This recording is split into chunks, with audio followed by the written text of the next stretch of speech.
Gusto nilang pabagsakin ang pamilya Duterte sa politika. Hindi kawalan sa akin ang posisyon na Vice President. Alam nyo, kahit matanggal nila ako as Vice President, hahabulin nila ako until the day na maupo sila sa 2028. Ikinalungkot ni Senator Amy Marcos ang paghingi ng tawad ni VP Sara Duterte sa mga miyembro ng Kingdom of Jesus Christ sa pag-endorso niya kay Pang. Ferdinand Marcos Jr. noong 2022, kasunod yan ng operasyon ng PNP sa pag-aresto kay Apollo Quiboloy sa KOJC compound. With Vice President Sara Duterte, tapos kahapon meron siya ni-release din na statement regarding your brother and in relation to the KJOC. Ano pong inyong nararamdaman dyan? Well, sobrang lungkot. Eto nga, talagang sinabi na nga ni VP Inday na siya'y humihingi ng tawad at nagsisisi sa pagsuporta sa administrasyon. Ako'y lungkot na lungkot sa pagkawatak-watak ng unity, sa isipan ko, yun ang magiging solusyon sa napakaraming problema ng Pilipinas. Magkaisa na lamang lahat at tutukan ang problema. Sana may magawa pa tayo. Nila, kahit na i-deny nila, pinag-uusapan ng members of the House of Representatives. Kasi meron pa naman kami mga kaibigan dyan sa loob na hindi lang nagsasalita dahil takot daw sila. So sinasabi nila is openly discussed yung impeachment. How is it progressing now? Naku, hindi ko alam sa kanila.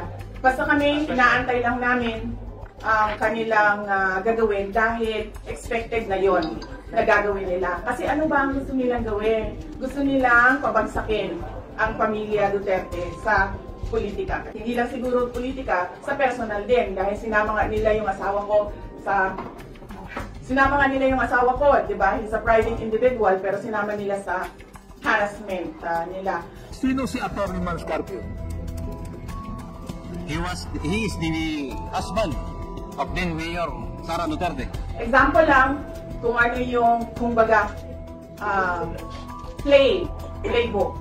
Doon kay President Rodrigo Duterte, nakikita nyo, di ba? Merong Quad Committee ng House of Representatives na iniimbestigahan yung kanyang mga desisyon noong siya ay Pangulo pa. Tapos, meron tayong ICC na complaint against sa kanya. Tapos, merong plunder cases na final against President Duterte. Tapos, doon tayo papunta sa akin. Hinahabol-habol nila yung confidential funds.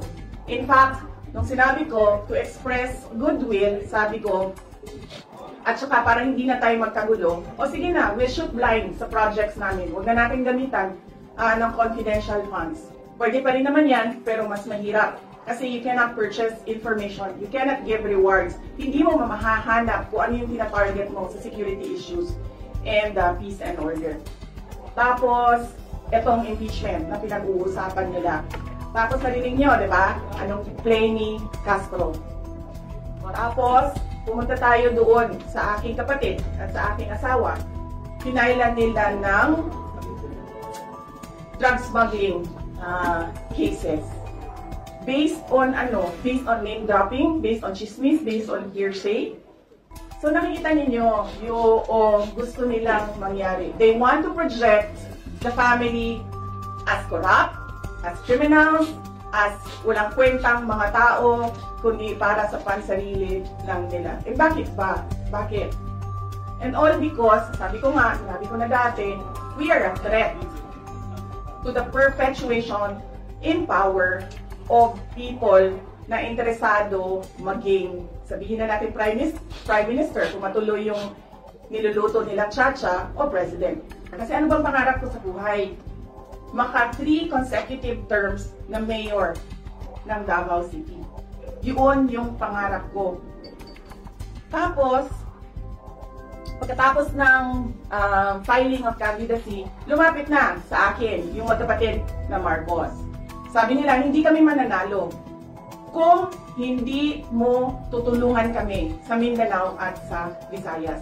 Hindi kawalan sa akin ang posisyon na Vice President. In the first place, hindi ko naman gusto tumakbo Presidente. Hindi ko gusto tumakbo Vice President. Tumakbo lang ako dahil kailangan mapatuloy yung development projects sa Mindanao, sa Visayas, at sa Luzon.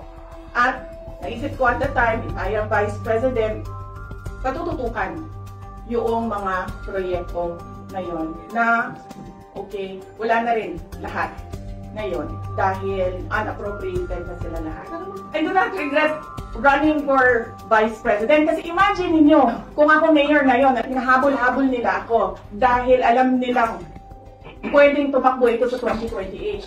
Hahabulin nila ako. Alam nyo, kahit matanggal nila ako as Vice President, hahabulin nila ako until the day na maupo sila sa 2028.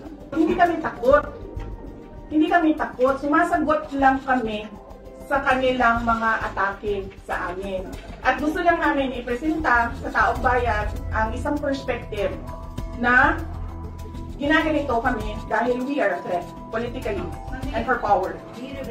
Wala akong problema. Maghiwalay tayo lahat. Diyan kayo lahat. Dito ako mag-isa. Ang hindi ko naggugustuhan ay yung pambabasto. Yun yun. Bakit? And all because, sabi ko nga, sinabi ko na dati, we are a threat to the perpetuation in power of people na interesado maging, sabihin na natin Prime Minister, kung matuloy yung niluluto nilang tsa-tsa, o President, kung hindi maluto yung tsa-tsa nila.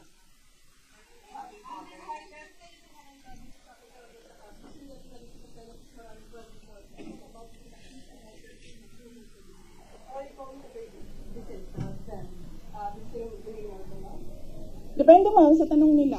Kung kaloko naman yung tanong nila, di ba dapat kaloko din yung sagot mo? Kung maayos naman yung tanong, maayos din naman yung sagot ko. Nakita niyo naman kanina, nung nagtanong na si Senator Grace Poe, sinagot ko ng maayos.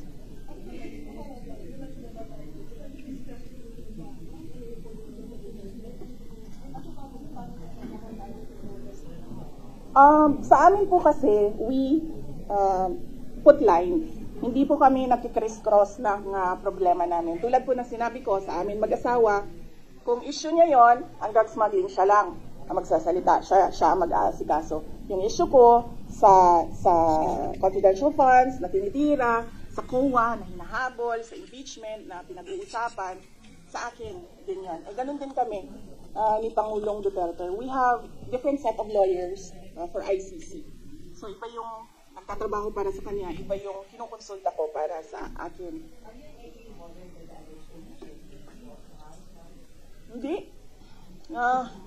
Hindi, I'm not at all bothered. I am bothered na gusto nila i-frustrate ang pinili ng mga tao na maging Vice President, all because of power and politics. Pero kung ako lang, ulitin ko lang ha, unang-una, hindi ko gusto tumakbong president. Di ba nga, kaya nung tinanong ako ng magkapatid na Marcos, ni BBM at ni Senator Amy, kung tatakbo ako, diretso ko sinabi, January of 2021, sabi ko sa inyong lahat, hindi ako tatakbong Pangulo. Totoo yun. Tapos, hindi ako tatakbong Vice President. Kasi hindi naman napag-usapan yon before the deadline of filing of candidacy. Hindi napag-usapan ang pagiging Vice Presidente. Kaya tumakbo kong mayor. Kasi ano bang pangarap ko sa buhay? Maka 3 consecutive terms na mayor ng Davao City. Yun yung pangarap ko. Tapos, pagkatapos ng filing of candidacy, lumapit na sa akin yung magkapatid na Marcos. Sabi nila, hindi kami mananalo kung hindi mo tutulungan kami sa Mindanao at sa Visayas. Sabi ko sa kanila, okay, sige, dahil maraming big ticket projects si Pangulong Duterte sa Davao City, sa Mindanao at sa ibang lugar pa ng ating bansa na gusto nating mapatuloy. Kaya nga, di ba, tumakbo kami on the platform of unity and continuity na hindi natin nakikita ngayon na saan na yung mga big ticket projects. Wala na lahat. Created. So, pagpaalisin nila ako dito, or impeach nila ako, hindi kawalan sa akin ang posisyon na Vice President. In the first place, hindi ko naman gusto tumakbong Presidente. Hindi ko gusto tumakbong Vice President. Tumakbo lang ako dahil kailangan mapatuloy yung development projects sa Mindanao, sa Visayas, at sa Luzon. At naisip ko at the time, if I am Vice President, patututukan yung mga proyekto na yon na, okay, wala na rin lahat ngayon dahil unappropriated na sila lahat. Of course not. I do not regret running for Vice President kasi imagine niyo kung ako mayor ngayon at hinahabol-habol nila ako dahil alam nilang pwedeng tumakbo ito sa 2028. Diba? Diba? So, bakit ko nire-regret yan? Hahabulin nila ako. Alam nyo, kahit matanggal nila ako as Vice President, hahabulin nila ako until the day na maupo sila sa 2028. Ano? Gaya na. Alam, mahirap sagutin ang 2028 kasi imagine niyo, pagbaba ko dito, nahulog ako doon sa hagdanan. 'Di ba? Eh namatay ako bukas. Sayang yung paghahanda ko. Sayang yung paghahanda ko dahil ang layo ng 2028. Dapat magplano for 2028 sa 2027 at fourth quarter ng 2026. Wala akong planong ganyan.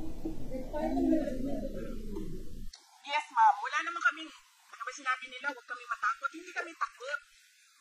Hindi kami takot. Sumasagot lang kami sa kanilang mga atake sa amin. At gusto lang namin ipresenta sa taong bayan ang isang perspective na ginaganito kami dahil we are a threat politically and for power.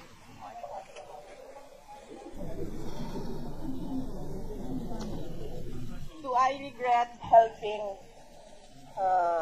Do you want to answer that question? Or alam mo ba ang sagot?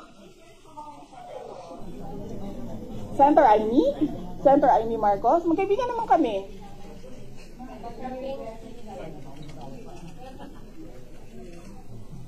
Kasi ganito yun, sabi ko nga kanina eh. Inisip ko na yan eh. Sabi ko kanina eh.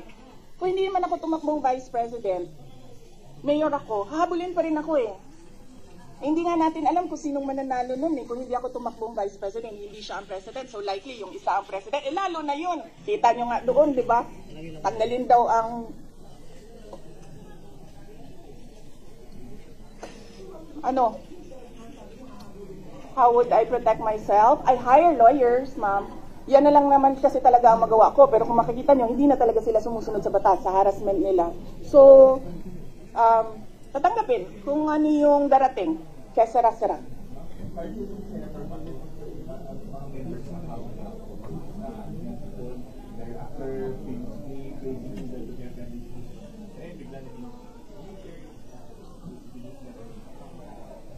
Ako, lumaki ako sa politics. 9 years old pa lang ako, mayor na ang father ko. So from 9 years old until today, wala akong ibang ano ba tawag dyan? Wala akong ibang universe kundi pag-aaral, nung ako'y nag-aaral pa, and politika, nung natapos na ako, nag-aral. Wala akong problema maghiwalay tayo sa politika. Diba? Kasi hindi naman talaga natin ma-define kung saan tayo bukas sa politics. Kasi eleksyon ng ang ating mga public officials dito eh. May eleksyon eh. Kaya hindi natin alam kung saan tayo papupunta bukas. Wala akong problema. Maghiwalay tayo lahat. Diyan kayo lahat. Dito ako mag-isa. Ang hindi ko naggugustuhan ay yung pambabastos.